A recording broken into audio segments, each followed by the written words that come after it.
Welcome to study channel. मेरा नाम है मोहम्मद कैसर। 27,713 पदों पर भर्ती के लिए इलाहाबाद हाई कोर्ट ने आदेश दे दिया है। 68,500 की बची हुई सीटों को जल्द से जल्द भरा जाए। 2 महीने के अंदर ATR यानी असिस्टेंट टीचर रिक्रूटमेंट एग्जाम पर सरकार फैसला ले और इन सीटों को भरे।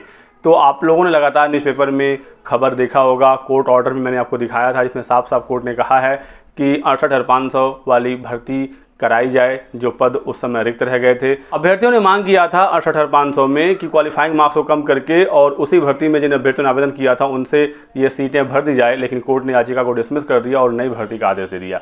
तो क्या इसमें पैटर्न रहता है? अगली सुपर टेट यदि आती है तो क्या एग्जाम का पैटर्न होगा, क्या सिलेबस होगा, कितने मार्क्स के सवाल पूछे जाते हैं, सब कुछ मैं आपको यहाँ पर बताऊंगा, क्योंकि बहुत सारे बच्चों को इसके बारे में इन्फॉर्मेशन नहीं है। वीडियो को जरूर लाइक करिएगा और हमारे साथ बने रहिए इसी प्रकार की ऑथेंटिक लेटेस्ट इन्फॉर्मेशन पाने के लिए। चलिए देखते हैं अगले सुपर टेट का क्या एग्जाम पैटर्न और सिलेबस रहने वाला है। तो ये है दोस्तों यूपी के सुपर टेट का एग्ज़ाम पैटर्न और सिलेबस। उत्तर प्रदेश में अब तक 2 बार शिक्षक भर्ती की परीक्षा हुई है, एक बार 68,500 के समय और एक बार 69,000 के समय। ठीक है, ये 69,000 वाला एग्जाम पैटर्न है, इसमें ऑब्जेक्टिव पेपर हुआ था, इस बार भी ऑब्जेक्टिव ही होगा। 68,500 में प्रश्नों के उत्तर लिखने थे। ठीक है, तो ये बात आप ध्यान रखिएगा। बात करेंगे एग्जाम के पैटर्न की, तो 2.5 घंटे का पेपर होता है। 150 सवाल आते हैं 150 नंबरों के, यानी ये क्वेश्चन 1 नंबर का होता है। टोटल 150 प्रश्न यहाँ पर आएंगे। आपके सभी लगभग विषय इसमें कवर होते हैं। भाषा में हिंदी, अंग्रेजी, संस्कृत तीनों भाषाएं पूछी जाती हैं।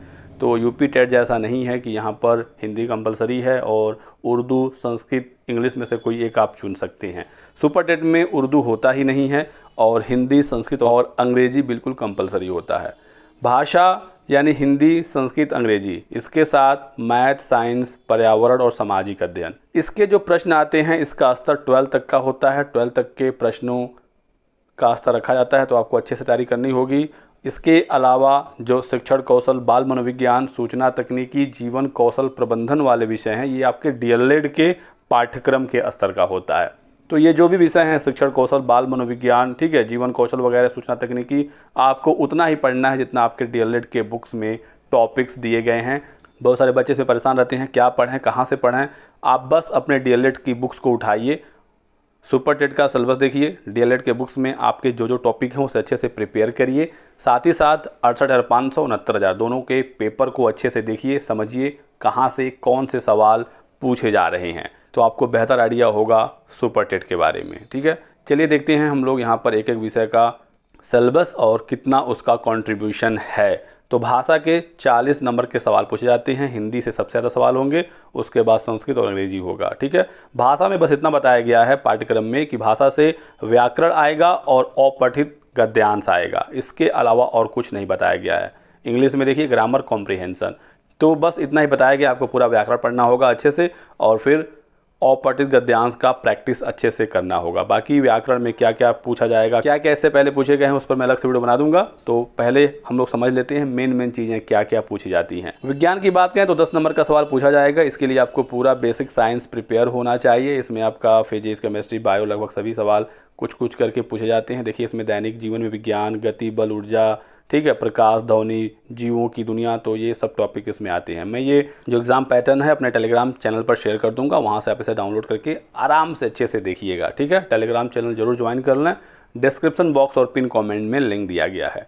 गणित, मैथ से 20 नंबर के सवाल पूछे जाएंगे। इसके लिए आपको पूरा मैथ तैयार करना होगा। इसमें आपका अंकगणित, बीजगणित, ज्यामिति, सारे टॉपिक्स हैं और ये अच्छे से आप प्रिपेयर करेंगे। 20 नंबर काफ़ी इंपॉर्टेंट है मैथ्स का। ठीक है, पर्यावरण एवं सामाजिक अध्ययन में बात करें तो इसमें आपका 10 नंबर का टोटल मिलाकर सवाल आता है। इसमें आपको ज्योग्राफी अच्छे से पढ़ना होगा, पृथ्वी की संरचना, नदियां, पर्वत, महाद्वीप, महासागर, ठीक है, अक्षांश, देशांतर, सौरमंडल, भारतीय भूगोल, तो ये सारे टॉपिक आपके भूगोल के हैं। हिस्ट्री में आपको कुछ सेलेक्टेड टॉपिक्स पढ़ने हैं, पूरी हिस्ट्री आपको नहीं पढ़नी है कि मेडिवल, एंशिएंट, मॉडर्न सब पढ़ना है। इसमें देखिए आपको क्या क्या टॉपिक पढ़ने हैं, बस आप उतना पढ़ेंगे, वहीं से आपकी परीक्षा में सवाल आएगा। भारतीय स्वतंत्रता संग्राम, भारतीय समाज सुधारक, ठीक है, भारतीय संविधान पॉलिटी, और फिर ये शासन व्यवस्था वगैरह के जो सवाल हैं, यातायात, ट्रांसपोर्टेशन, इकोनॉमिक्स के भी कुछ सवाल आते हैं, भारतीय अर्थव्यवस्था, हमारी सांस्कृतिक विरासत, पर्यावरण संरक्षण, प्राकृतिक आपदा प्रबंधन। तो जो सेलेक्टेड टॉपिक है बस आपको वही पढ़नी है, पूरा आपको बैठकर सब्जेक्ट नहीं प्रिपेयर करना है। ठीक है, और ये जो सिलेबस है मैंने बताया आपको 69,000 का है। 68,500 69,000 में कोई ज़्यादा अंतर नहीं था। एक दो टॉपिक इधर उधर हो जाएं तो बहुत ज़्यादा इसका प्रभाव नहीं पड़ता है। बाकी जब नया वाला सिलेबस आएगा तो उस पर भी हम लोग डिस्कस करेंगे, लेकिन जो मेन चीज़ें हैं वो ऐसे ही रहेंगी, आपको बस तैयारी अपनी शुरू कर देनी है। ठीक है, बात करें शिक्षण कौशल की तो 10 नंबर के सवाल आएंगे। इसमें भी देखिए शिक्षण की विधियां एवं कौशल, शिक्षण अधिगम के सिद्धांत, वर्तमान भारतीय समाज एवं प्रारंभिक शिक्षा, समावेशी शिक्षा, ये सारी चीज़ें आपने डिटेल में पढ़ी है, आपको बस अच्छे से अब इसको तैयार करना होगा। ठीक है, बाल मनोविज्ञान से 10 नंबर के सवाल पूछे जाएंगे। ठीक है, सामान्य ज्ञान और समसामयिक घटनाएं, ये बहुत ही महत्वपूर्ण है दोस्तों। 30 नंबर का सवाल यहाँ से पूछा जाता है जीके और करंट अफेयर से। बहुत लोग इसमें लापरवाही कर देते हैं करंट अफेयर में, और यहाँ पर चूक यानी नौकरी से चूक है। करंट अफेयर बहुत ही अच्छे तैयार करना होगा। मैं आपको बता दूंगा करंट अफेयर आपको कहाँ से पढ़ना है, कितना पढ़ना है। तो फिलहाल आप देखिए कि जीके और करंट अफेयर के 30 सवाल हैं। रीजनिंग के 5 नंबर के सवाल पूछे जाते हैं। इस 5 नंबर के लिए आपको पूरी की पूरी रीजनिंग तैयार करनी होगी। सारे टॉपिक रीजनिंग के यहाँ पर हैं, तो प्रैक्टिस अच्छे से कर लीजिएगा। और फिर सूचना तकनीकी यानी कंप्यूटर से रिलेटेड 5 नंबर के सवाल, जीवन कौशल प्रबंधन के 10 नंबर के सवाल। तो ये हो गया टोटल 150 नंबर का पैटर्न।